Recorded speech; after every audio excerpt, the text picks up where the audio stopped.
dando continuidade ao nosso trabalho e seguindo com as nossas aulas. Eu não sei se vocês olharam no nosso cronograma, no nosso plano de ensino. São 2 aulas do conceito de direito, porque ele vai abarcar todo o conceito de direito mesmo. E hoje a gente vai trabalhar com um conceito mais quase metafísico do que é direito. A gente vai trabalhar justiça, moral e as relações disso com o direito. Então a gente tem uma definição. Primeiro tem que entender o que é bom, o que é mal. Quem define o que é do bem, o que é do mal? Quem pode colocar isso como uma regra ou colocar uma balança sobre essa situação? É muito difícil a gente definir o que é do bem, o que é do mal, a gente definir o que é certo e o que é errado. O que a gente define é muito com base nos nossos parâmetros, nas nossas próprias ideias, nas nossas próprias... às vezes aquilo que é considerado bom para um ou correto para um é considerado errado ou antiético para outro. Isso vai depender das nossas próprias experiências, das nossas próprias... da forma como a gente vai agir e como a gente vê o mundo, tá? Então tem muita coisa e as nossas próprias experiências vão melhorando, vão trabalhando, vão evoluindo isso. Então, a ética é, de uma forma bastante genérica, por assim dizer, uma forma como o indivíduo vai se relacionar com as regras sociais e com a conduta esperada pela sociedade. A ética, ela é individual, ela é pessoal. Então, o que a gente vai fazer? A gente vai trabalhar no conceito de ética aquilo que é relativo a nós mesmos, aquilo que nós definimos como ética, tá? Então, quando a gente estuda, eu acho que alguém aqui, acho que não tem ninguém aqui, foi nessa turma que tinha gente da área da linguística, da letra. Quando você trabalha com linguística, e com discurso, análise de discurso, você acaba descobrindo dois conceitos: o intradiscurso e o interdiscurso. O interdiscurso é aquele que nós falamos com base na nossa ideia, nosso conceito, nossa própria opinião, digamos assim. Já o interdiscurso é aquele discurso atravessado, é aquilo que a gente está, muitas vezes até inconscientemente, replicando ou repetindo. É aquele discurso que a nossa mãe falou, é aquele discurso que nosso pai falou, é aquele discurso que a sociedade fala, é aquele discurso que está presente na sociedade, tá? E que a gente replica quase que automaticamente, sem análise. Um exemplo, que eu tive isso em casa.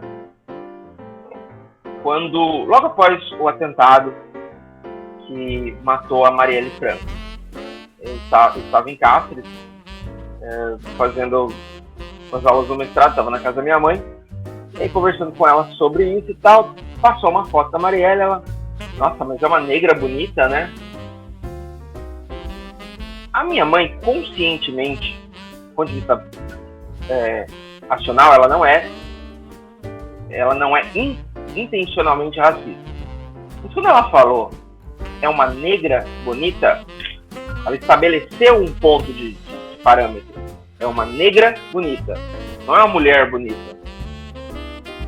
Então ela parte do princípio que está intrínseco no cidadão, no indivíduo, de que originalmente a regra é que o negro seja feio. Então o fato da Marielle Franco ser bonita é um ponto fora da curva. Isso não é consciente, tá? Isso não é algo que faça parte do consciente objetivo, não foi intencional, tá? Isso faz parte do subconsciente, isso faz parte do intradiscurso de várias pessoas, incluindo a minha mãe. E aí é necessário que a gente haja com o interdiscurso, que a gente haja com o consciente para combater esse tipo de discurso inconsciente, esse discurso que está posto, tá? E a ética é justamente, eu estou viajando. Não estou. A ética é justamente esse trabalho de intradiscurso, tá? De discurso consciente, para que a gente possa evitar não é nem evitar, tá? A gente não tem que silenciar, nós temos que mudar o nosso intradiscurso, o nosso discurso inconsciente, para que ele atenda uma condição mais ética, uma condição ética, não é mais ética, uma condição ética. Então, assim, quem aqui já assistiu As Branquelas? O filme. Eu gosto que vocês falam bastante. Já. Eu não vi. Bianca, desculpa. Se vocês quiserem, eu posso colocar a apresentação de slides nos materiais também. Eu coloco normalmente a apostila, mas depois vocês me avisam se querem os slides, eu coloco. Porque tudo que está no slide está no material. Mas nem tudo que está no material está no slide. Então, mas retomando, As Branquelas. Na cena final, na luta final lá, no momento do desfile, eles estão lutando tal com os caras, e aí um deles, eu nunca lembro quem que é, os nomes, toma um soco, fala, nossa, você bate que nem boiola. Quer dizer, discurso inconsciente. O gay, o LGBT, tende a bater mais fraco, tende a bater de uma forma menor. E aí, esses dias eu não tenho nada pra fazer, assistindo televisão. A Cris me fez cancelar a TV por assinatura, então eu tava assistindo Globo, pra variar. E aí passando aquela novela Império. E aí tem o personagem do Ailton Graça, que é gay. O personagem dele na novela. É gay não, é uma transformista, né? Trans. Não, é transexual mesmo, acho que ele se identifica como mulher. E ele vai... Acontece alguma confusão, não me lembro bem direito o que é. E ele dá uma surra em 5 caras, mas dá uma porrada em todo mundo que chega a dar dó do pessoal. De verdade. Pessoal, eu não botei o meu fone para carregar, então eu vou pedir uma licença para trocar o fone sem fio pelo fone com fio. Só um pouquinho, porque tá acabando a bateria.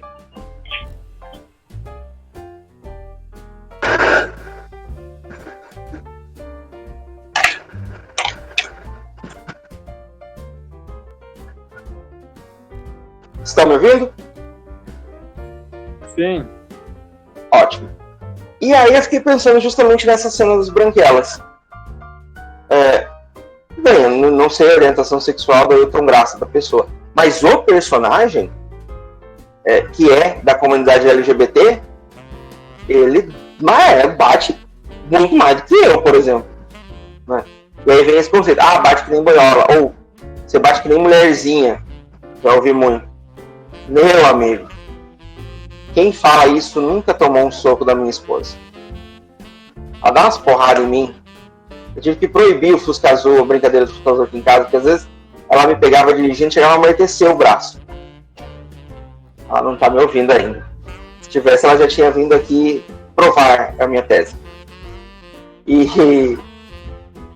Então, assim, são conceitos, são pré-conceitos, que necessariamente não são colocados, são conscientes, são pensados, mas são preconceitos que são estabelecidos por uma ideologia social já prevista,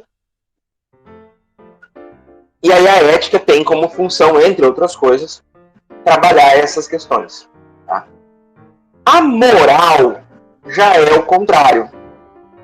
A moral é a relação do indivíduo com a sociedade. Enquanto a ética ela é intrínseca, ela é pessoal, ela é individual, a moral é coletiva. Então a moral tem mais a ver com o que o coletivo acha, com o que a sociedade, com o que os valores sociais definem. Então, vou colocar um exemplo clássico, que é realmente clássico, que todo mundo fala. Antes da abolição da escravidão, era muito comum, era muito normal a escravidão, você ter escravos, era isso, tranquilo, era muito simples, e era muito corriqueiro. Então era aceitável. Então a sociedade entendia como correta, como moral você ter escravos.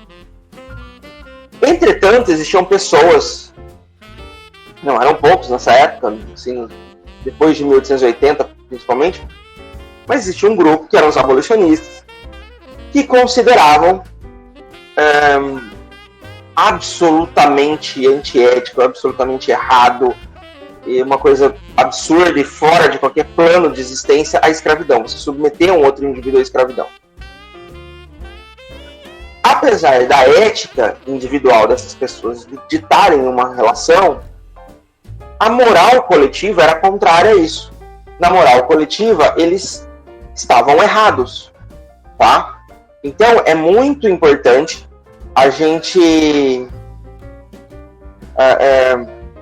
colocar isso, a gente definir algumas questões. Entre elas, que a moral, ela espelha, ela vai servir de base para a sociedade como um todo, para aquela sociedade que você vive, tá? Com aqueles valores sociais como vou colocar um valor social. A gente está com, deixa eu ver aqui a nossa lista de alunos. Chegou mais um homem. 1, 2, 3, 4, 5, 6, 7, 8. Impressão minha, a gente está com 2 homens na chamada só. Só o Marcos e o Lucas. Então, e o restante são todas mulheres. Então, um valor social ainda existente no Brasil de hoje. Quando um homem vai fazer uma entrevista de emprego, é muito comum, não é muito comum, mas acontece, de perguntarem: você é casado? Você tem filhos? Morre aí as questões, tá? Sobre família. Se houver, eu nunca numa entrevista de emprego fui questionado se eu tinha filhos, só se eu era casado. Em contrapartida, é esperado por uma mulher que vai fazer entrevista de emprego, muitas vezes no mesmo lugar, mesma entrevista, mesmo entrevistador: você é casada? Você tem filhos? Às vezes até o contrário: você tem filhos? Tenho. 2. Você é casada? Não. Isso por si só já se questiona. O homem ser pai, mas não ser casado, tranquilo, não tem problema. A mulher ser mãe e não ser casada já é visto como uma situação que pode, inclusive, induzir lascívia nos homens, nos colegas de serviço, pode incitar as mulheres a fazer coisas erradas, pode... Tá. Aí depois disso, quem é que vai ficar com seus filhos quando você trabalha? Quem é que vai na escola se precisar? Se tiver uma reunião, se ele passar mal? Quem é que cuida dos seus filhos? São todos do mesmo pai? São perguntas que eu nunca passei. E eu vou perguntar aos 2 homens que tem na nossa sala, o Lucas e o Marcos, se algum deles já numa entrevista de emprego passou por esse tipo de pergunta. Eu não vou perguntar para as meninas, porque eu tenho certeza que pelo menos uma vez alguma delas já passou por isso. Lucas, Marcos, estão aí? Nunca passei por isso, não. Nunca, né? Marcos? Acho que também não. Então... Oi? Não, aí já. Inclusive, tem uns 3 meses. Então, aí travou meu vídeo. Curiosamente, já tem um bom tempo que desde que quem vai nas reuniões de pais e mestres, quem sai correndo para atender os meus filhos na escola, quem faz isso sou eu.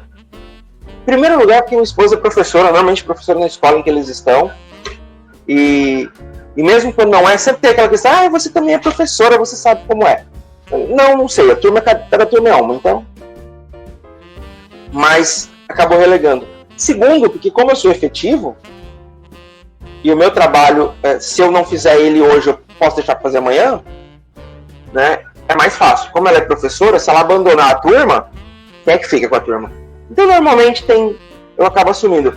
Mas isso não é um papel natural do homem perante a sociedade brasileira, que ainda é machista e misógina.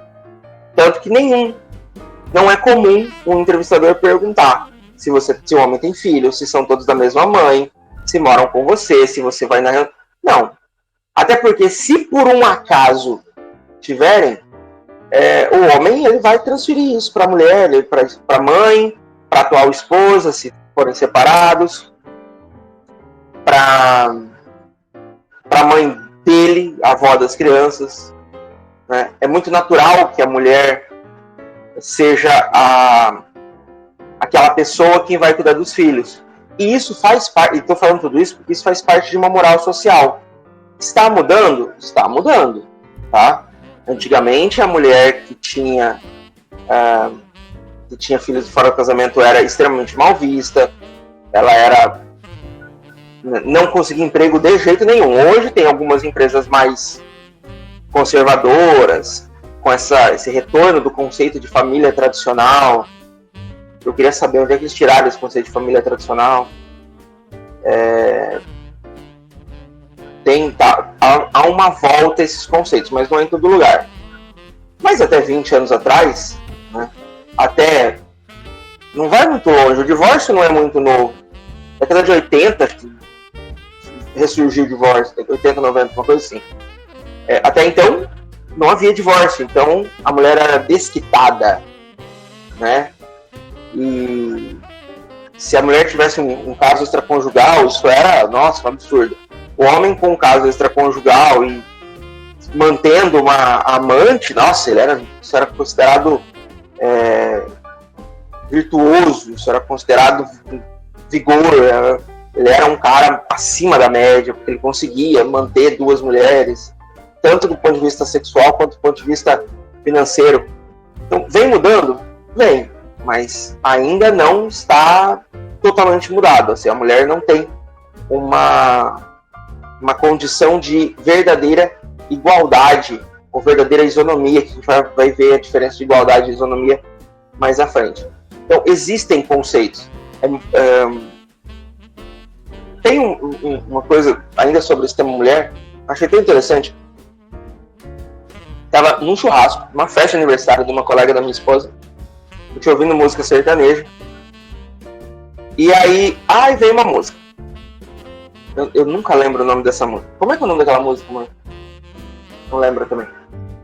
Mas enfim, ele fala assim, o refrão: se Deus fez outra de você, tá decorando a casa dele. Ele não vai deixar descer, uma é minha é outra dele. Aí todo mundo, que essa letra bonita, eu não sei o quê.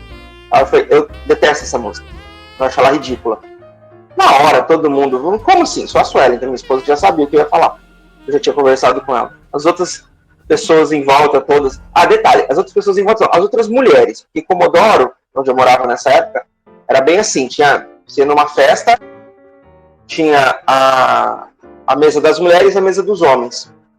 Como o meu papo nunca era muito dos homens, e eu sempre gostei de ficar junto com a minha esposa e ela comigo, e assim, uma mulher na mesa dos homens era absolutamente impossível, então eu sempre ficava na mesa das mulheres. Então, só tinha mulher em volta. E aí elas, não, mas por que essa letra é tão bonita? Se Deus fez outra de você, tá decorando a casa dele. A mulher é uma samambaia. Ele não vai deixar descer. Uma é minha, outra é dele. É posse. Propriedade. O objetivo da música, eu entendo.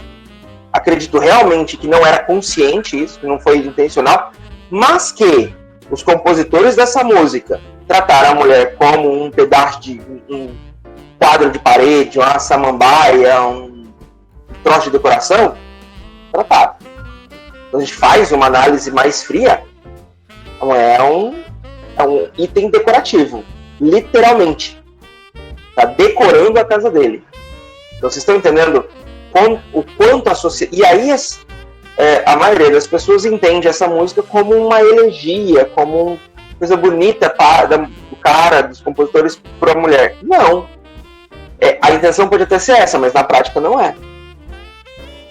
Tudo por conta do discurso introjetado, do intradiscurso. Né? E aí, infelizmente, essa é a moral social que a gente vive. Tá? Então não tem muito o que fazer.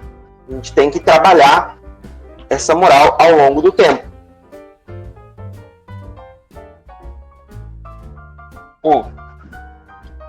Direito e moral. Continuando, né? Através do direito, a sociedade estabelece suas regras de condutas e as formas de atuação esperadas pelos indivíduos. A moral é a consolidação não escrita, socialmente esperada da conduta individual. Então, só para definir, qual a relação entre direito e moral? Ela é muito tênue. Ela é muito sui generis, na verdade, tá? E ela precisa ser analisada com muito cuidado. Em princípio, tá? Em princípio, a ética é individual, a moral é a conduta socialmente esperada, tá? Dessa individualidade, é aquela conduta social, e o direito é a materialização,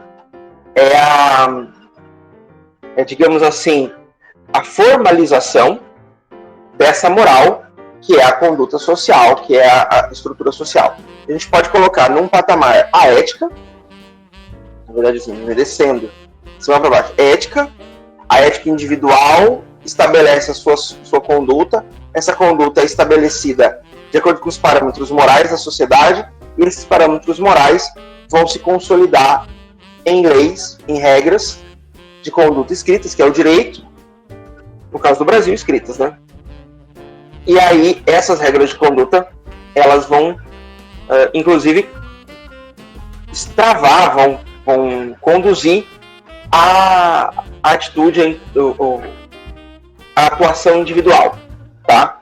Muitas vezes, a ética individual diz uma coisa e a lei diz outra. Por exemplo, é proibida a bigamia no Brasil, tá?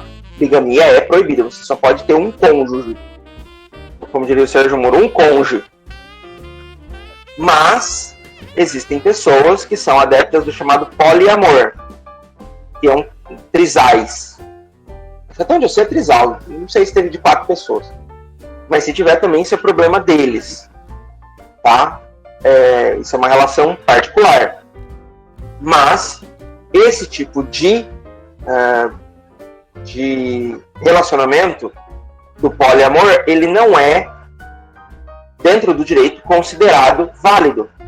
Porque a regra de conduta social, moral, ela não admite ainda isso como natural. Logo, o direito também não admite, ainda que a ética individual desses 3, 4, 10, 6, quantos forem, também não interessa, indivíduos consideram como válidas, tá? Então, existe uma diferença na regra individual para a regra coletiva, tá? Da ética para a moral e para o direito.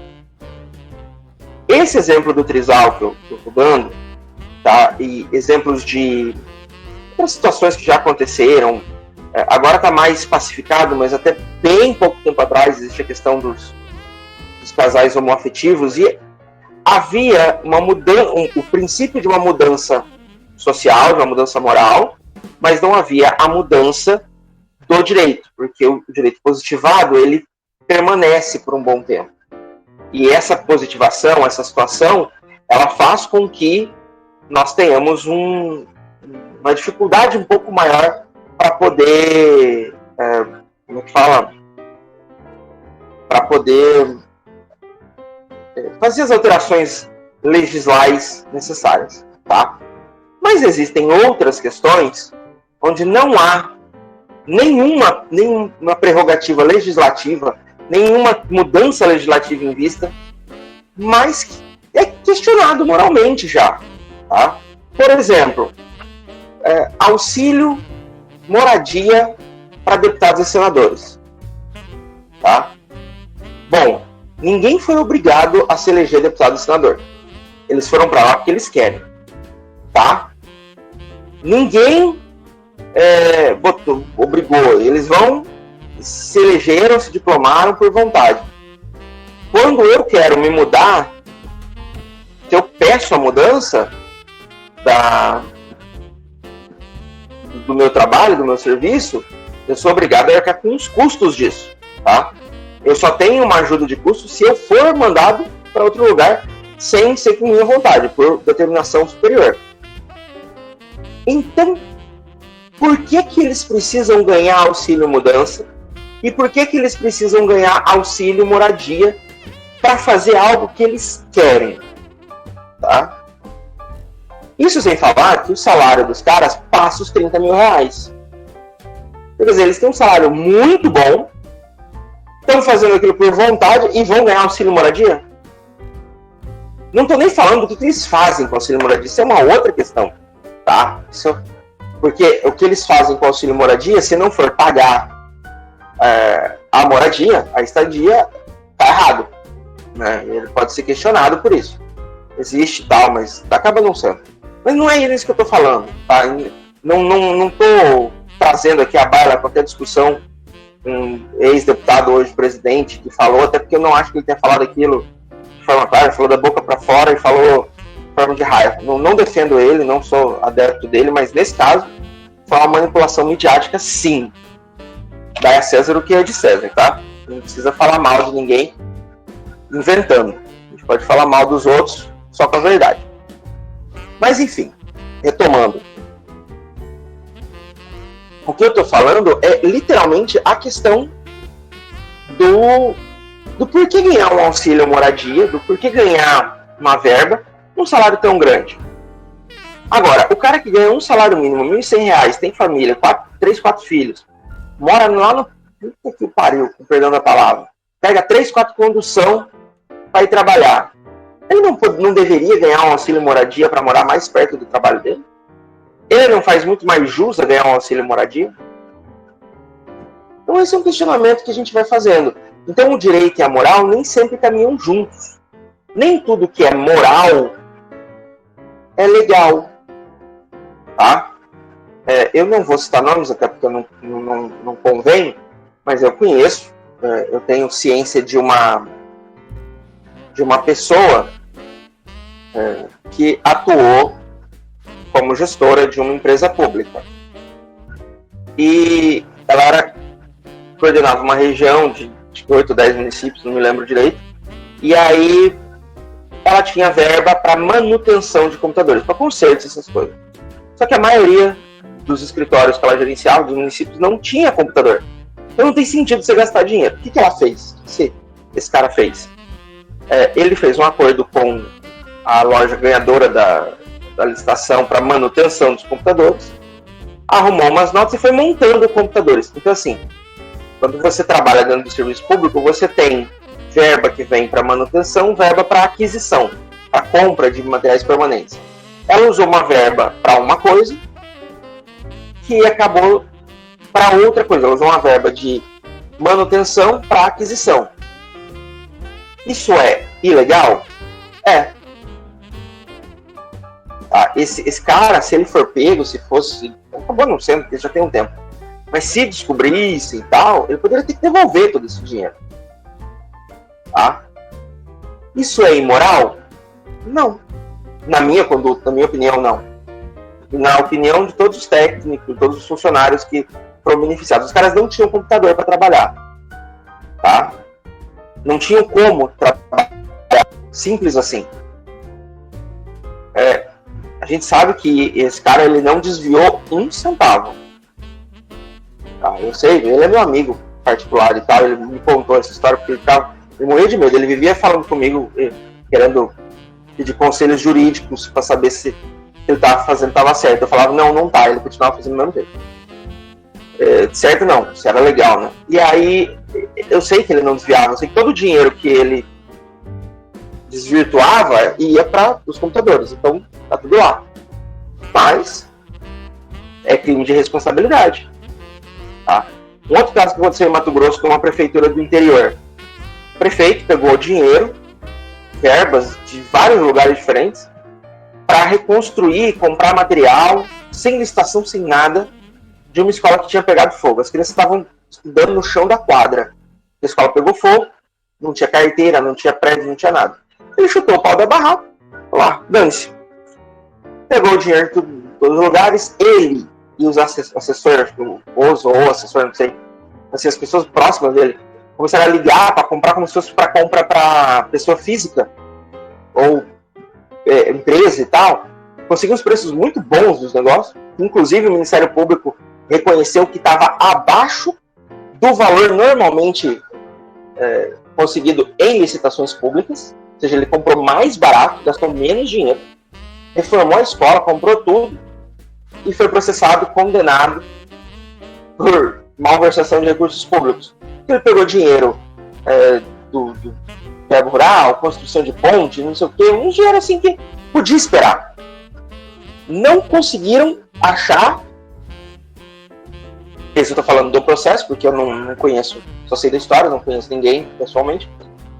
Mas no processo não tem nenhuma informação dele ter conseguido levar 1 centavo para casa. Mesmo assim, ele teve que pagar todo o dinheiro supostamente malversado.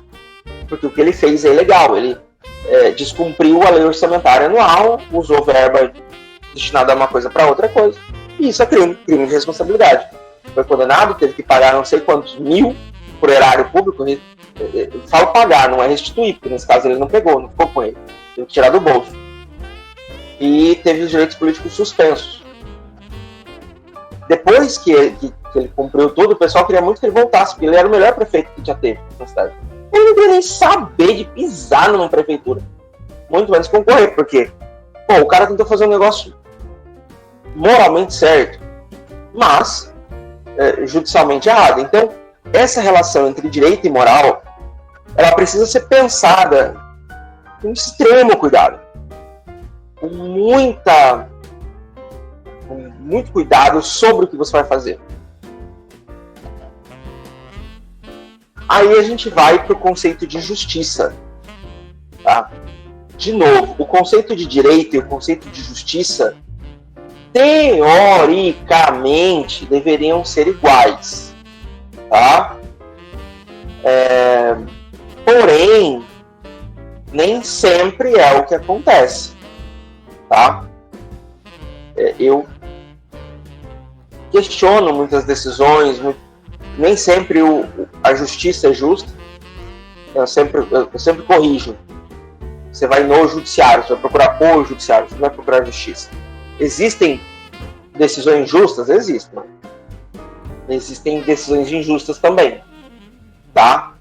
Essa semana, o Siqueira Júnior foi absolvido da ação que a Pablo Vittar movia contra ele, porque o juiz considerou que ele não xingou a Pablo Vittar, mas ele ofendeu de forma genérica toda a comunidade LGBTQI, e isso não tem nada de errado. Você pode falar mal. Para esse juiz, eu não sei o nome, se alguém souber aí, me avisa, mas eu sei que foi considerado que ofender toda uma comunidade não tinha problema nenhum. Tá?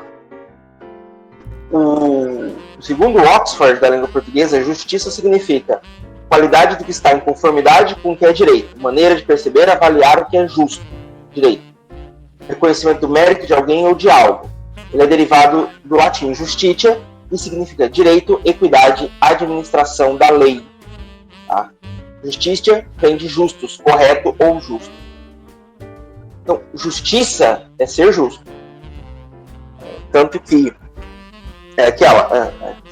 acho que eu coloquei para vocês como citação na aula passada. Defenda o direito. Mas se um dia você encontrar o direito em conflito com a justiça, defenda a justiça. A justiça nem sempre está no direito. O direito nem sempre é justo. Tá? Aí a gente entra no artigo 3º da Constituição. Constitui objetivos fundamentais da República Federativa do Brasil. Construir uma sociedade livre, justa e solidária, garantir o desenvolvimento nacional, erradicar a pobreza e a marginalização e reduzir as desigualdades sociais e regionais, promover o bem de todos sem preconceitos de origem, raça, sexo, cor, idade e quaisquer outras formas de discriminação. Tem gente que acha que isso aí é um livro comunista. Não vou nem comentar. Mas olha lá, inciso 1. Construir uma sociedade livre, justa e solidária. Não é direito, não é equânime, não é justa. Tudo bem, o artigo 5º fala em igualdade. Mas, se a gente analisar, o artigo 3º vem antes do 5º. Você descobriu sozinho, né, Felipe? Então, o artigo 3º vem antes do artigo 5º. Então, em tese, o Brasil já é justo. Depois de justo, ele seria igualitário. Tá? Por que justo? Porque a gente precisa garantir as condições sociais, garantir às pessoas condições de melhorar de vida, de crescer, de evoluir, de ter uma vida digna. Tá? A gente conseguiu isso? A Constituição de 88 tem mais de 30 anos. Tá? Pra ser bem exato, ela tem 32 anos. Não chegamos nem perto. Tá? Uma sociedade livre, na sua maioria, mas não toda. Justa, nem um pouco. Solidária, enquanto sociedade, não. Uma sociedade solidária é uma sociedade onde ninguém vai falar que não aguenta mais o filho da empregada indo para Disney. Uma sociedade solidária é uma sociedade em que ninguém vai ver uma pessoa pedindo dinheiro na rua e vai dizer, nossa, esse bando de vagabundo que não trabalha. Tá? Independente de quem seja. Uma sociedade solidária, uma sociedade justa, é uma sociedade em que ninguém, numa decretação de pandemia, vai decretar lockdown, vai lá e acaba com o estoque de papel higiênico e de óleo de soja e esquece que tem outras pessoas no mundo. Tá? O que nós temos, isso a gente tem graças a Deus, são indivíduos solidários. Aí esses indivíduos, eles ajudam as pessoas. E graças a Deus, de novo, nós temos uma quantidade aparentemente maior de indivíduos solidários do que de indivíduos egoístas, o que permite que a gente tenha esperança no mundo. Tá? Agora, a sociedade como um todo, não, ela não é. Tá? E eu nem vou começar a falar do resto do artigo 3º. Então, a justiça para o piano, ela é definida especificamente para o piano. Justiça é a vontade constante e perpétua de dar a cada um o que é seu. Então, justiça significa o tempo todo você, perpétuo e constantemente, você dar a cada um o que ele precisa, o que ele merece e o que mais precisa. Tá? Porque aí, conforme o Guimarães, que é autor desse livro, conformidade com o direito, preceito legal, equilíbrio perfeito que estabelece a moral e a razão entre o direito e o dever, poder de julgar e de aplicar os dispositivos legais. Ele é muito mais baseado na equidade e numa legislação, o Guimarães, do que na justiça. E é esse o conceito de Guimarães, que é o conceito que tem se utilizado. Por justiça tem se entendido lei, por justiça tem se entendido regra, mas nem sempre a regra é clara, e muito menos a regra pode ser aplicada de forma completamente seca. A função de um juiz, acima de tudo, é justamente essa, a de pesar a mão da regra e entender as condições sociais, as condições em que tudo foi criado. É por isso que o nosso Código Penal, por mais velho que ele seja, ele está com 80 anos, 80 anos, desde 1941. Se ele não tá, ele vai fazer. Mas o nosso Código Penal, na parte especial, ele não traz uma pena definitiva. Vocês podem olhar, podem procurar o Código Penal. Artigo 121, matar alguém, pena 6 a 20 anos. Quer dizer, o juiz tem entre 6 e 20, ele tem 14 anos ali dentro para decidir qual é a pena que ele vai aplicar. Então ele vai avaliar o indivíduo, a conduta social, o histórico, os motivos que levaram ele a cometer aquele assassinato e tudo, e vai dar a pena. E mesmo assim, tá, ele ainda tem mais condições. Ah, não, se foi cometido assim, assado, a pena é de 20 a 30 anos. 12 a 30 anos, perdão. Que é o homicídio qualificado.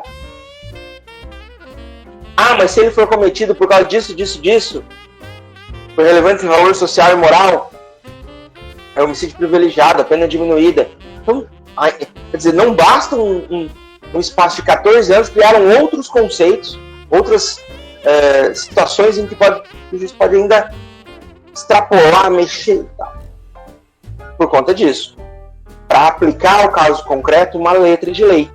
Só que o que nós temos hoje é uma aplicação extremamente tecnicista da lei. Tá? E isso é muito perigoso. Então tá, conceito de igualdade. Então quando a gente coloca os conceitos de justiça, normalmente... Tia da cantina não chegou. Pois é. Hoje eu jantei antes de vir pra aula, então eu tô tranquilo. Por mim, vou embora. Meu único compromisso é assistir a estreia de No Limite. Tô brincando. Então, quando a gente fala em justiça, normalmente a gente pensa em igualdade, tá? A igualdade, ela é distribuir igualmente a todos alguma coisa, tá? Então a gente pode resumir a igualdade como um princípio fundamental para as sociedades democráticas, pois possibilita a todos a equiparação no que diz respeito ao desfrute e proveito dos seus direitos. Isso é o conceito da Júlia Inácio. O artigo 5º da Constituição fala que todos são iguais perante a lei, sem distinção de qualquer natureza. Tá. O problema da igualdade, questionamento que a gente faz quando a gente trata de igualdade, é que a igualdade ela só funciona a partir de um ponto comum, tá? De uma ideia comum, de todo mundo no mesmo parâmetro. E aí eu pergunto a vocês, a gente consegue ter esse mesmo parâmetro? Tá? A gente consegue ter esse mesmo ponto de partida para todo mundo? É uma questão que a gente precisa pensar. Eu vou tentar colocar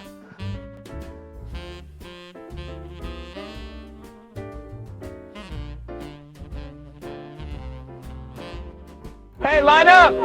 Line up! Everybody line up! We're about to race! Everybody line up! Shoulder to shoulder! Take off your backpacks! Basketball, line up! We're about to race! Hey, we are racing for a $100 bill. The winner of this race will take this. A $100 bill. Before I say go, I'm going to make a couple statements. If those statements apply to you, I want you to take 2 steps forward. If those statements don't apply to you, I want you to stay right where you're at. Take 2 steps forward if both of your parents are still married. Take 2 steps forward if you grew up with a father figure in the home. Take 2 steps forward if you had access to a private education. Take 2 steps forward if you had access to a free tutor growing up. Take 2 steps forward if you've never had to worry about your cell phone being shut off. Take 2 steps forward if you've never had to help mom or dad with the bills.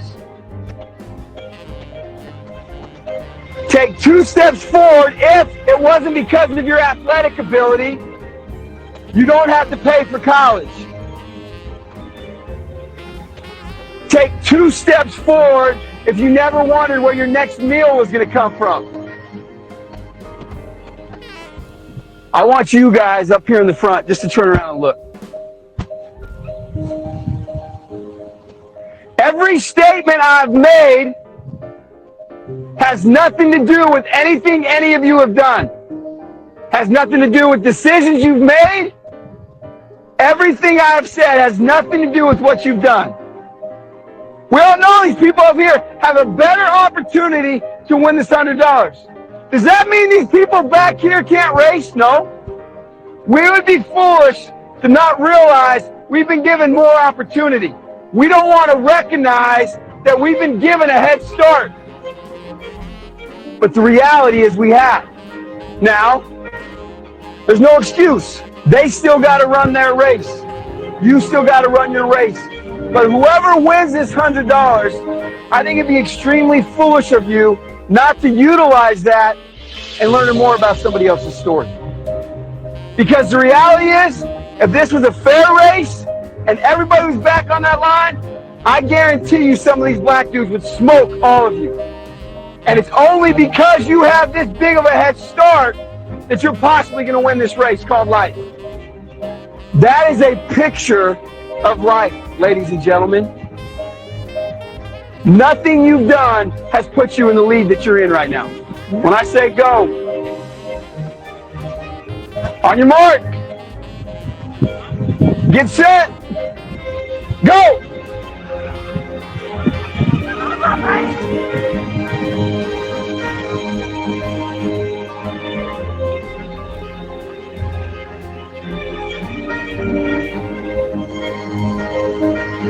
If you didn't learn anything from this activity, you're a fool.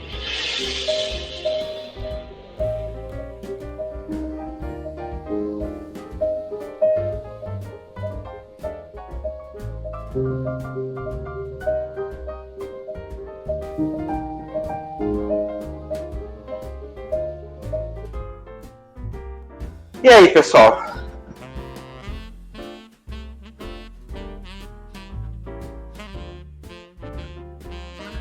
E agora? Eu pergunto para vocês. E agora? Vocês estão entendendo por que igualdade nem sempre significa justiça? Porque para ser igual, de verdade, para igualdade significar justiça, todos nós deveríamos começar de um mesmo lugar, de um mesmo ponto, de uma mesma base. Mas nós não começamos, tá? Nós continuamos uma corrida que nós já vínhamos correndo antes da gente nascer. Muitas vezes com base em aquilo que não tem nada a ver com o que nós somos. Então, quando a gente fala em igualdade, quando a gente pensa em justiça, a gente tem que tomar muito cuidado com tentar usar esses termos como sinônimos, tá? Minha esposa é professora da rede pública. Bom, era. Agora, esse ano ela não pegou aula. Ela é contratada e não sobrou aula para ela. Mas agora ela, na verdade, é professora da rede privada. Eu tenho 3 computadores ativos na minha casa e 2 parados que eu poderia colocar. O meu notebook, que vocês viram, tem 2 telas. O notebook da minha esposa e o computador do meu filho. Tá? Tem mais um, tem o notebook da minha filha. Então são 4 computadores funcionais bons, tá? Cada um tem celular aqui em casa, inclusive a minha filha de 7 anos, tá? Nenhum desses, acho que o meu celular é o mais velho, ele tem a melhor configuração, mas é o mais velho da casa, tem uns 2 anos, assim, muito. Eu ganhei em 2019, é o celular mais antigo da casa. Aí eu pergunto a vocês, os meus filhos partem do mesmo pressuposto, partem do mesmo ponto do mesmo ponto de partida que aquela criança que tem um celular velho em casa, que é do pai. Igual alunos da minha esposa ano passado, moravam no sítio, não tem internet, não tem nada, esperavam a vinda mensal dos pais para fazer compra, para ir no mercado, roubar o Wi-Fi para poder pedir as atividades. Ou que aquele menino que passou no Fantástico, todo romantizado, todo bonitinho, que subiu no pé de manga para pegar sinal de internet. Vocês acham que essas crianças partem do mesmo ponto que os meus filhos? E eu não sou rico. Tá? Agora que a minha esposa trabalha em escola particular, a gente está vendo que tem gente muito melhor de condição. Está muito melhor do que os meus filhos, porque tem pai que consegue contratar um tutor para o filho, para a filha, não sei o que, para estar junto. Os meus não conseguem isso, tem que se virar comigo e com a minha esposa. Cada aula de ciências é uma tragédia, porque nem eu nem ela entendemos bosta nenhuma. Matemática eu ainda dou conta. Português, vai lá. História, geografia, artes, isso aí é com a minha esposa. Uma manja. Mas aí eu pergunto a vocês. Igualdade. Tá? Se a gente parar, fazer uma análise desse vídeo que eu mostrei para vocês, todos eles tinham igualdade de condições, ou seja, eles podiam correr do mesmo jeito, mas eles não partiram do mesmo ponto. Todo mundo ali tinha duas pernas, todo mundo podia correr. O problema não está na corrida, a injustiça não está na corrida, está no ponto de partida. E é o que o cara disse, nada do que ele falou diz respeito à pessoa, diz respeito a uma condição social. Se vocês repararem mais um pouquinho, a maior parte das pessoas que ficaram para trás são negras. Na frente, não tem quase nenhum negro. Atrás tem branco. Existem brancos pobres. Existem brancos que estão numa condição de inferioridade. Mas a massa dessa inferioridade, ela é negra. Tá? E é muito raro você ver um negro numa posição de supremacia. Muito raro. Tá? Tem uma série, acho que é da Netflix, eu não assisti ainda, só vi propaganda. E ela fala muito sobre isso, assim, se a África tivesse dominado o mundo e colonizado as Américas, como seria a dominação negra? Eu quero muito assistir, porque eu quero muito ver um outro ponto de vista, a outra circunstância, tá? Então, agora eu vou dar um intervalo e eu vou deixar para vocês esse vídeo, essa reflexão, para 15 minutinhos, vocês procurarem a tia do lanche, comprarem um salgado, tomar um café e pensar no conceito de igualdade. E se esse conceito de fato, quanto ele é justo. Agora não tem perguntas, eu vou deixar a reflexão para vocês fazerem. Até daqui a pouco. Conceito de equidade. A equidade é parecida com a igualdade. Tá? Para Aristóteles, equidade é a qualidade que nos permite dizer que uma pessoa está predisposta a fazer, por sua própria escolha, aquilo que é justo. E quando se trata de repartir alguma coisa entre si mesmo e outra pessoa, ou entre duas pessoas, está disposta a não dar demais a si mesma e muito pouco a outra pessoa do que é nocivo, e sim dar a cada pessoa o que é proporcionalmente igual, agindo de maneira idêntica em relação às outras duas pessoas. A justiça, por outro lado, está relacionada identicamente com o injusto, que é o excesso e falta, contrária à proporcionalidade, do útil ou do nocivo. No ato injusto, pode ter muito pouco a ser tratado injustamente, e ter demais é agir injustamente. Tá? A equidade, ela acaba se confundindo um pouco com outro conceito que eu gosto muito de explorar, que é o da isonomia. Porque a equidade, ela visa dar a cada um tanto, de uma forma que eles cheguem a um patamar de mais ou menos igualdade, digamos assim, tá? Então ela está disposta, a pessoa que trata com equidade, ela está disposta a dividir com o outro aquilo que tem, tá? Está disposta a não dar tudo, mas dividir o que tem para que os dois tenham, tá? E aí vem o conceito de isonomia. A isonomia é a igualdade material, tá?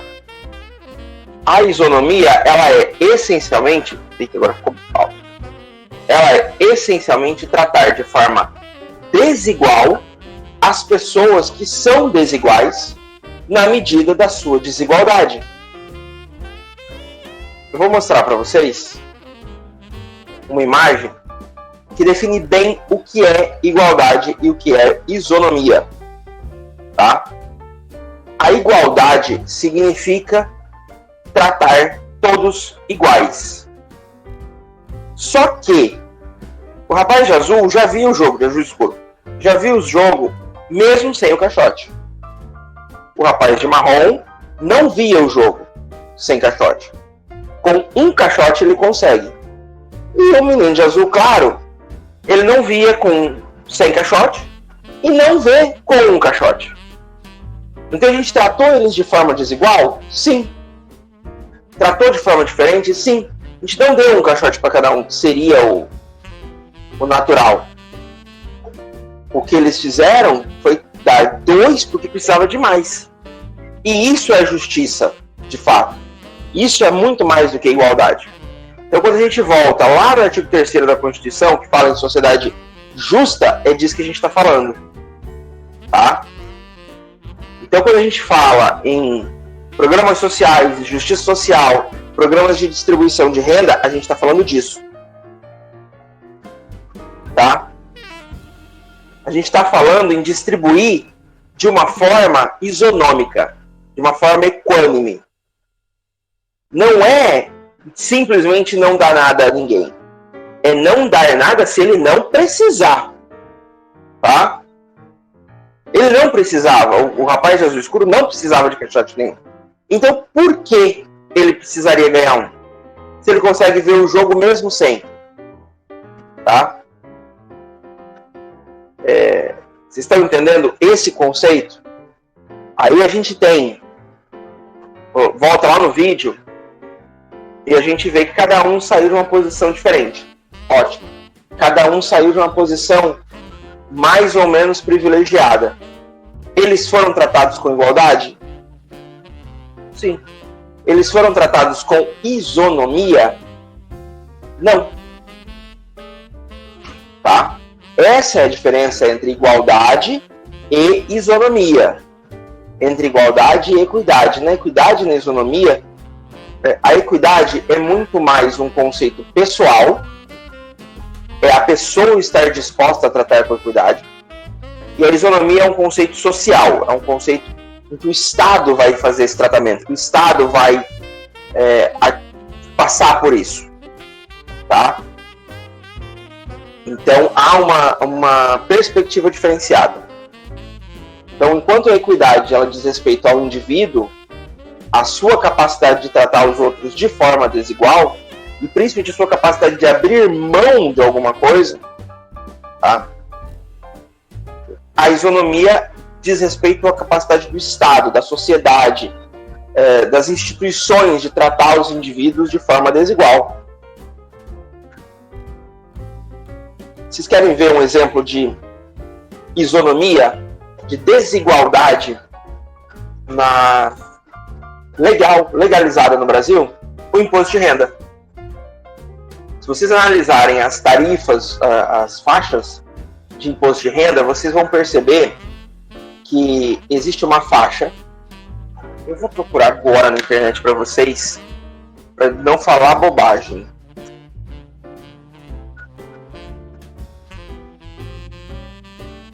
Vocês provavelmente vão estudar isso,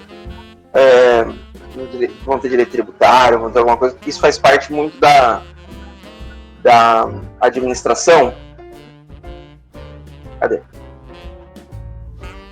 Ó, quem ganha até 1903,98 é isento de imposto de renda. Tá?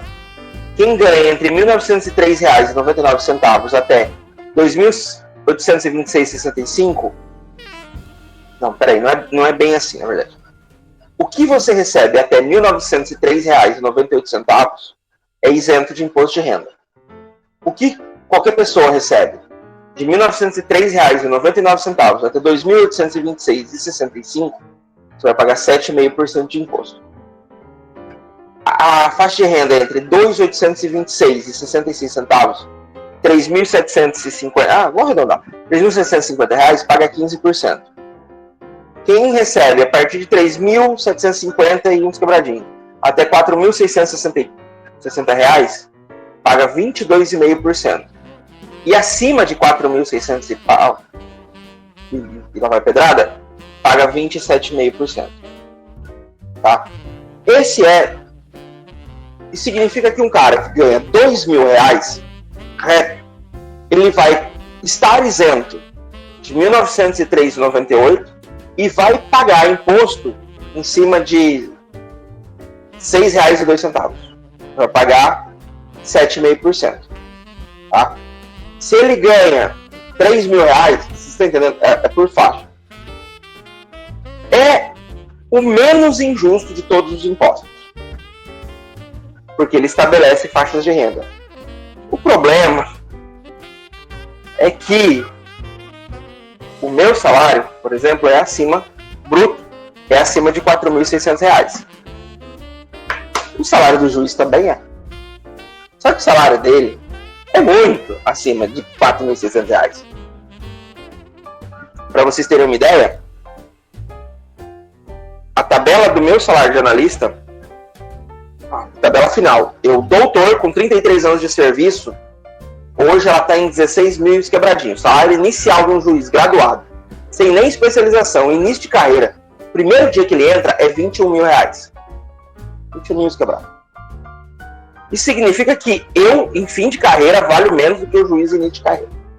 Enfim, só para vocês terem uma ideia. Então, eu hoje, porque eu já tenho graduação, já tenho tempo, quase 10 anos de serviço e tal, então eu já progredi bastante na carreira. Eu ganho um pouco mais, não é muito não, mas um pouco mais de R$4.600 bruto. Então eu já entro na última faixa de 27%. O juiz que início de carreira, ou o meu chefe, que já não é mais início de carreira, o meu chefe está ganhando 30 e poucos mil reais. Não, eu acho que ele vai de salário ele ganha uns 28 pau. Ele também vai pagar 27%. Aí você fala assim, mas Felipe, é proporcional, é percentual. Sim, é percentual. Lógico que ele vai pagar bem mais de imposto no bruto do que eu. Mas ainda assim, é justo que eu, um servidor, esteja na mesma faixa tributária que um juiz? Pois é, né? Agora, isso é para renda. Renda comprovada, salário, subsídio, essas coisas. Auxílios, gratificações e tudo mais não pagam imposto, tá? Dividendos e lucros de empresas também não pagam imposto. Tá? Só para constar. Então, quando um banco tira 9 bilhões, como o Bradesco tirou de lucro ano passado, nada disso paga imposto de renda. Aí o que as pessoas... beleza, se isso virar renda e tal, talvez. Mas o que os caras fazem? Eles colocam isso, não é o indivíduo, a pessoa física que ganha esse dinheiro. É uma pessoa jurídica que é dono do Bradesco. Essa pessoa jurídica ela só existe para ser dono do Bradesco, ela não tem mais nenhuma outra utilidade. Aí é o cartão corporativo, é tudo comprado no CNPJ. Resultado, eles não pagam imposto. Existe um enorme de uma estrutura que ganha milhões e não paga imposto de renda, que não é considerado renda. Prolabores não são considerados renda, que muitos administradores de empresa recebem como prolabore e não salário, justamente para escapar do fisco. Então, isso é justiça? Isso é justiça. Isso é igualdade? Talvez. Mas é isonômico? É justo? Aí é uma outra questão que a gente precisa discutir de uma forma muito grande também. Travou de novo. Pulou. Oh, caramba. Pera aí que não terminou não, gente. Então, gente falando ainda de direito e moral, de direito e justiça,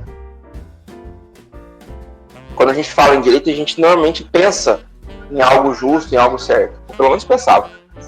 Hoje talvez um pouco menos. Mas a verdade é que o direito ele se mostra muitas vezes fora da realidade da justiça. Muitas vezes a justiça ela está muito mais no âmbito das pessoas do que propriamente dito no âmbito do Estado. Então, quando a gente pensa que o salário mínimo, porque já aconteceu, o salário mínimo vai subir 1, 2 ou 3 reais. Para quem é mais novo, não sei se vai lembrar, mas isso é no governo Fernando Henrique Cardoso, nos anos 90. Ele teve essa, o que eu vou dizer, essa cara de pau, não tem outra palavra para definir, cara de pau, para decidir se ia subir 1, 2 ou 3 reais. Tá? Hoje, como é que sobe outro exemplo de igualdade e de direito que não necessariamente é moral ou justo? Vocês sabem como é que funciona o cálculo da inflação? Que é o que gerencia, por exemplo, o reajuste do salário mínimo. Hoje o cálculo da inflação é feito simplesmente somando a flutuação dos bens e serviços, os valores dos bens e serviços. Tá? Aí, por exemplo, ano passado, a gente teve uma inflação de 2,5% no ano todo. Aí você pergunta, muita gente perguntou, teve gente que nem pensou por isso, mas quem não pensou, eu vou comentar para vocês terem essa ideia. Como é que a inflação foi de 2,5% se as coisas no mercado subiram 30%, 40%, 70%, 80%? Como? Simples. As coisas no mercado subiram absurdamente. Tá? Gasolina subiu absurdo. Só esse ano passado foi, mas só esse ano ela subiu mais de 40%. Tá? Tudo está subindo muito rápido, está ficando muito caro. Aquilo que a gente consome. A gente, classe média, classe baixa, tá? E por conta de pandemia, por conta de uma série de questões, não estão sendo consumidos, tá? E por tabela, eles estão caindo de preço. Coisas como viagens de turismo, cruzeiros, carros de luxo, carros em geral, na verdade, mas carros de luxo principalmente, serviços de luxo, serviços e produtos muitas vezes supérfluos, tá?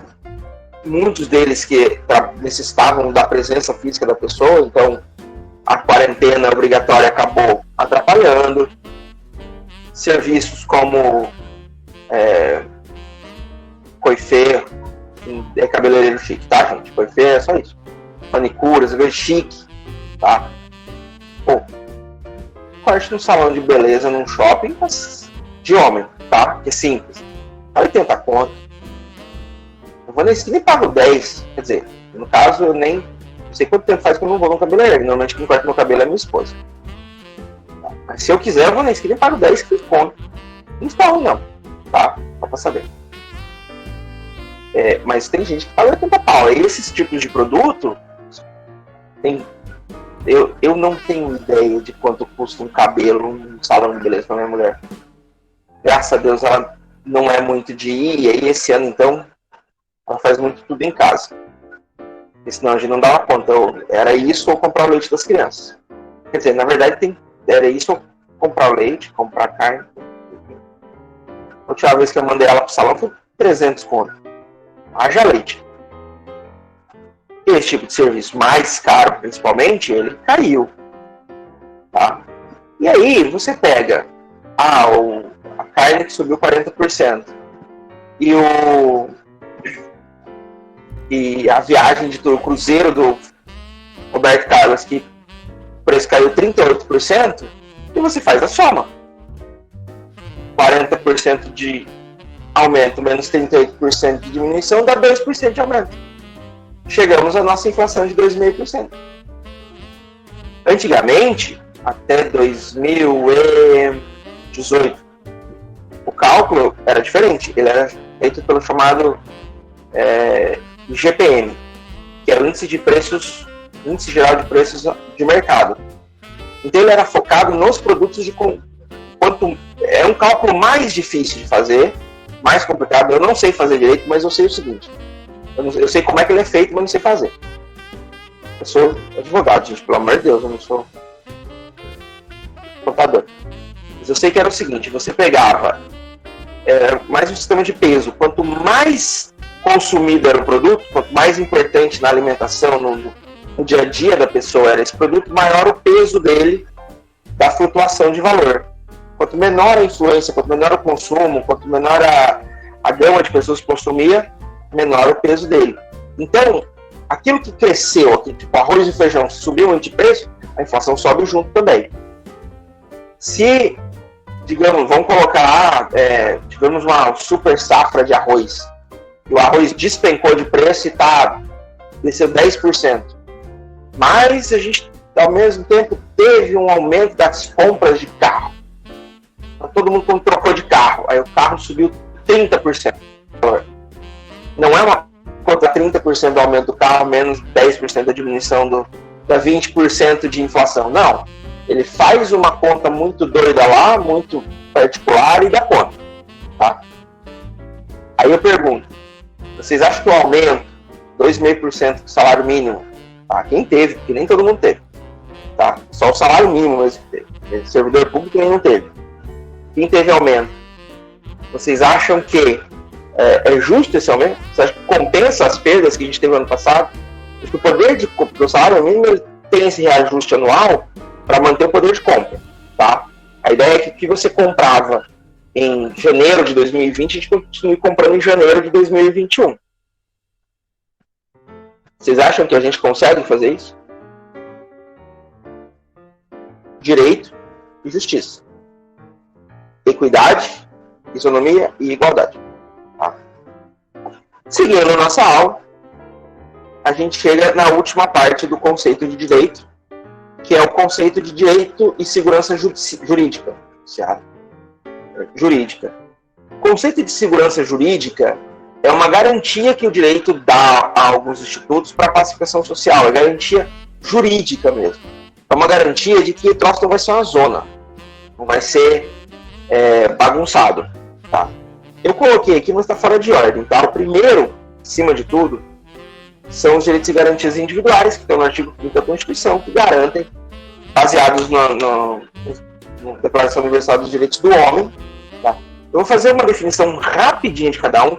Isso aqui, cada um desses é uma aula, tá? No direito. Cada um tópico desse é uma aula, 2 aulas de 40 minutos. Então, assim, a gente conseguiria, numa noite como hoje, fazer 4, 5 no máximo desse aqui. Eu vou fazer em 20 minutos. Porque também não é tão importante para vocês ter um conceito aprofundado disso, eu só ter a noção. Tá? Também não quero dar um curso de direito de 5 anos em um semestre. Tá? Vocês têm coisa mais importante do que pensar. Direitos e garantias individuais são aqueles direitos fundamentais que a gente tem no artigo 5º e no artigo 7º da Constituição. Beleza. Fora esses, a gente tem a retroatividade da lei, ou seja, a lei não pode voltar para punir você por algo que você fez antes da lei. Então, sei lá, de repente vem uma lei que fala que é proibido tomar leite condensado direto da lata. Aí você tomou 5 ontem, a lei entrou em vigor hoje. Essa lei não pode andar para trás para atacar o que você fez no passado. Porém, existe uma única exceção, que é permitida a retroatividade da lei penal quando ela é mais benéfica. Então, hoje é proibido fumar maconha. Tá? Aí eu termino a minha aula e acendo um beck aqui em casa. Boa. Mentira, eu não fumo não. Mas amanhã publica-se uma lei dizendo que maconha pode fumar para fins recreativos. E a polícia me prendeu hoje porque eu estava fumando meu beck. Aí a lei volta, porque daí ela é mais benéfica. Se fosse o contrário, é permitido fumar um beck. Eu fumo hoje, amanhã proíbe. Azar, só se eu fumar amanhã, hoje não. O de hoje não importa. Tá? A coisa julgada, sentença transitada em julgado, sentença sem possibilidade de recurso, ela garante o direito. Tá? Ela garante. Ali não pode mudar. Tá? Não existe possibilidade. Julgou, acabou, não tem discussão. Existem institutos, principalmente na área criminal, que é a revisão criminal, tal, mas eles precisam de nova prova, um novo processo. E outra sentença. Mas, em regra, a coisa julgada ela permanece da mesma forma até o final dos tempos. O direito adquirido é quando há uma mudança de lei ou uma mudança de situação, mas que garante ao indivíduo aquele direito que ele já tem. Tá? Então, por exemplo, foi feito concurso, um exemplo, feito concurso para professor da Unemate em Diamantina. Ótimo, aí eu passo. Estou esperando ser nomeado, esperando minha nomeação.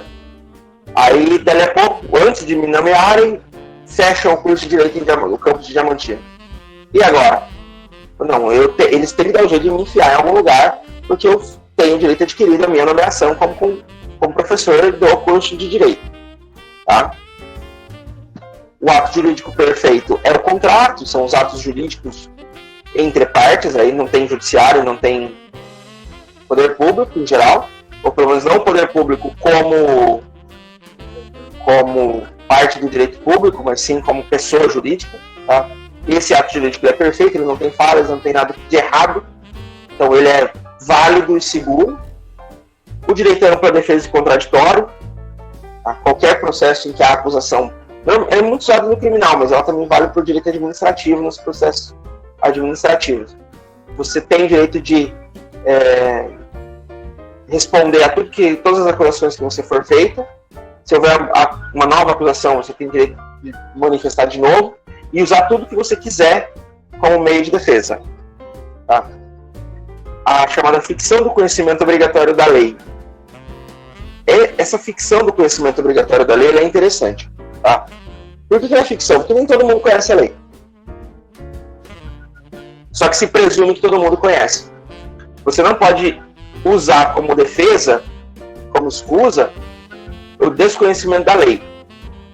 Por exemplo, o Código Civil traz, na parte de direito de vizinhança lá, que você não pode abrir uma janela que é 1,5 metro, não, 0,75 metros, 75 centímetros do muro do vizinho, tá? da divisa. Aí você abre uma janela que dá direto para o quintal do vizinho. Aí o vizinho vai lá e fala assim, não, tá errado, tem que fechar essa janela. Só, eu não tenho que fechar nada não, eu não sabia que tinha essa lei. Azar, tem que saber que tem a lei. Tá? Sem dizer. Mas é ficção, porque nem todo mundo... Primeiro que assim, é quase impossível a gente conhecer todas as leis que existem. Tá? Porque é muita lei, mas muita lei mesmo. Tá? E algumas são bem grandes, tipo Código Civil, tem quase 2.000 artigos, acho que faz isso. Não sei agora. É grande. Só a Constituição tem mais de 200 artigos, gente. Aí você imagina, não só ler, mas conhecer, mas saber, tá? Vocês sabiam? Vi isso hoje no Instagram, tá? Por exemplo, existe no Código Civil, isso eu sabia, mas eu vi, então por isso que eu acabei lembrando. Vocês sabiam que se você achar alguma coisa e devolver pro dono, você tem direito à recompensa de 5% do valor do bem? Sério, não de sacanagem não. Aí o cara te devolve com mal má vontade, você vai lá e cobra dele. 2.046 artigos tem o Código Penal, ou Código Civil. 2.046. Dá pra saber tudo? Óbvio. O princípio da prévia lei para configuração de crimes, quer dizer, não existe lei, não existe crime sem lei anterior que defina. Não dá pra criar uma lei na hora. Então, você, sei lá, você tropeçou no gato. Então é crime. Que crime? Acabei de criar. Tropicar no gato. Não existe. Tem que ter a lei antes do fato. O devido processo legal, que faz parte da ampla defesa do contraditório, que é você ser julgado de forma correta, você ter um procedimento, tá? Um procedimento que seja válido, que siga as regras que já estão postas. caso que acho que talvez seja o mais emblemático que a gente pode dizer é o caso do Lula, né? O Lula não foi inocentado, ao contrário do que muita gente tem falado, muita gente discutiu, tanto apoiadores quanto opositores ao Lula. O Lula está livre, o Lula é inocente. Justiça foi feita. Aí tem gente que fala assim, não, bandido, o Supremo está soltando bandido. Não, eles nem julgaram se o Lula está certo ou está errado. Fez coisa errada, cometeu crime ou não. O que eles julgaram foi justamente o processo legal. Se o processo foi feito da forma correta, se o processo andou dentro daquilo que deveria ter andado. E chegaram à conclusão de que não andou. Moro não era competente para julgar, e daí não é competência de capacidade, é competência formal mesmo. O cara tem que ser julgado pelo juiz devido. A independência do Poder Judiciário. O Poder Judiciário, os três poderes, na verdade, eles têm que ser independentes e autônomos entre si. Eles não podem um querer mandar no outro, tá? Então, quando você tem um membro do Executivo falando em fechar a STF, isso é inconstitucional, isso fere a segurança jurídica.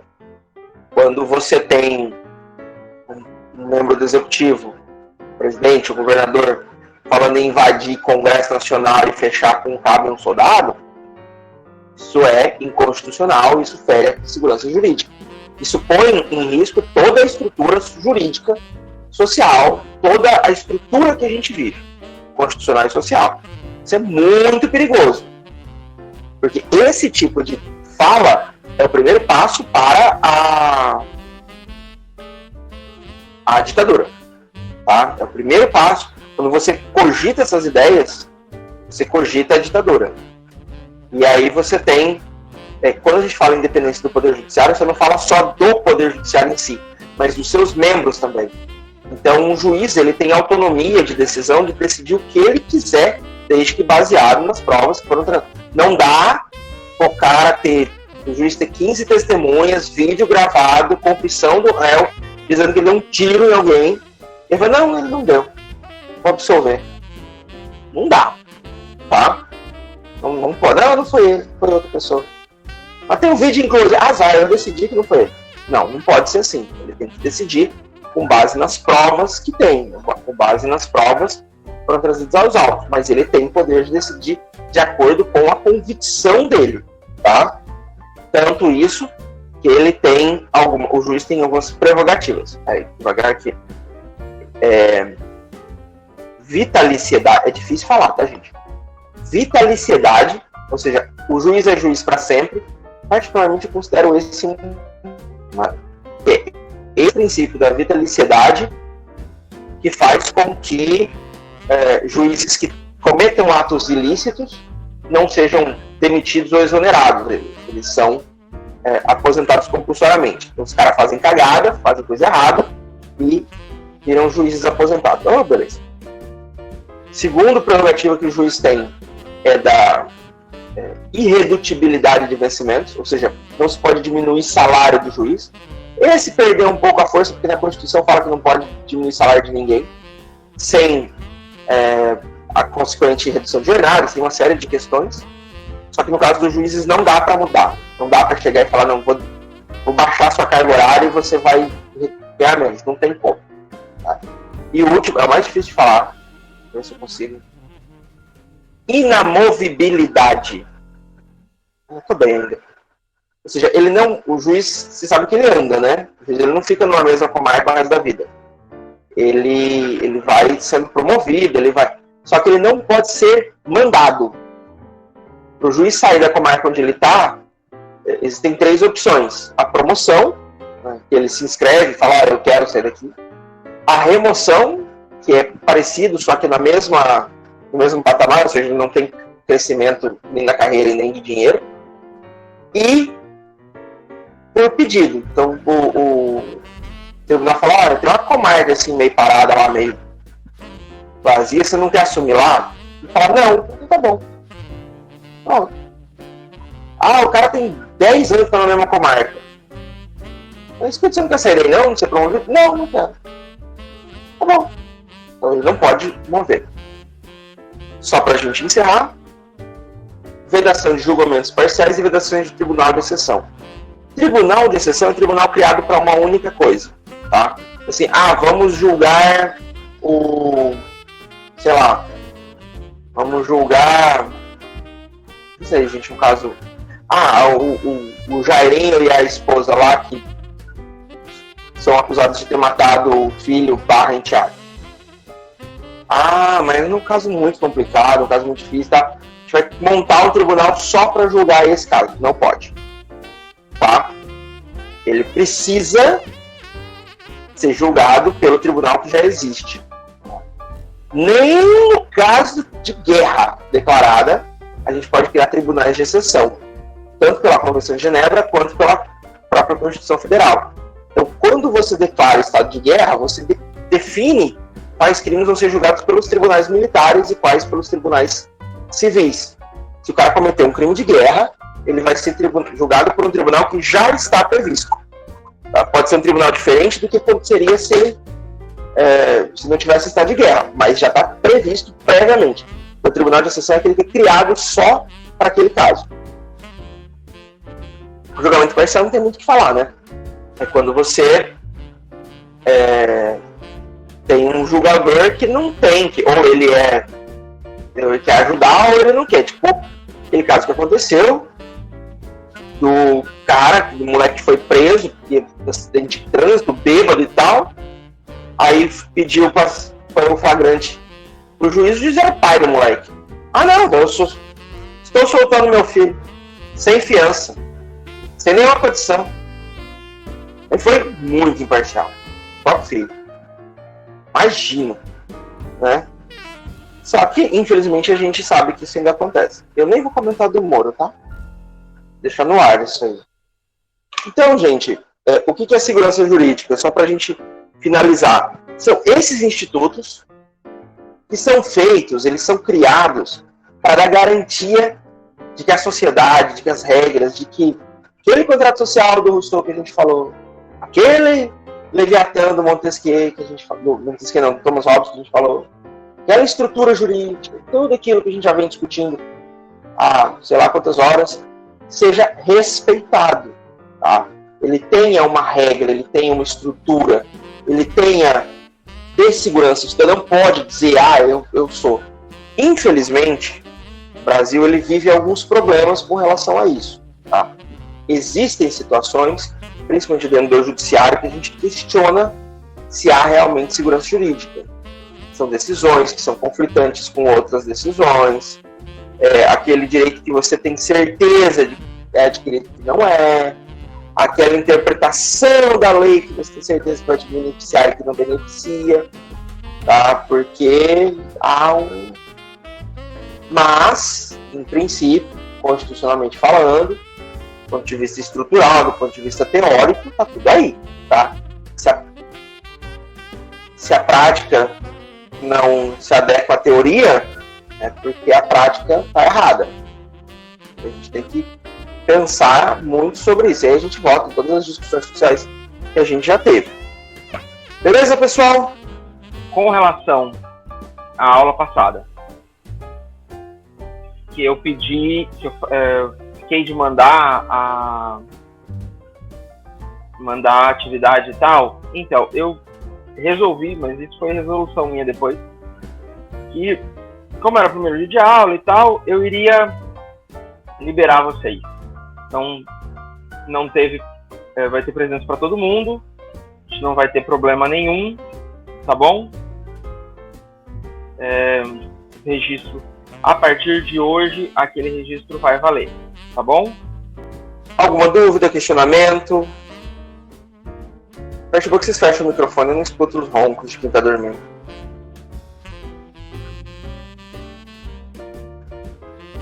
É sério que eu vou encerrar a aula e não tem ninguém pra falar comigo? Hoje a aula foi chata mesmo.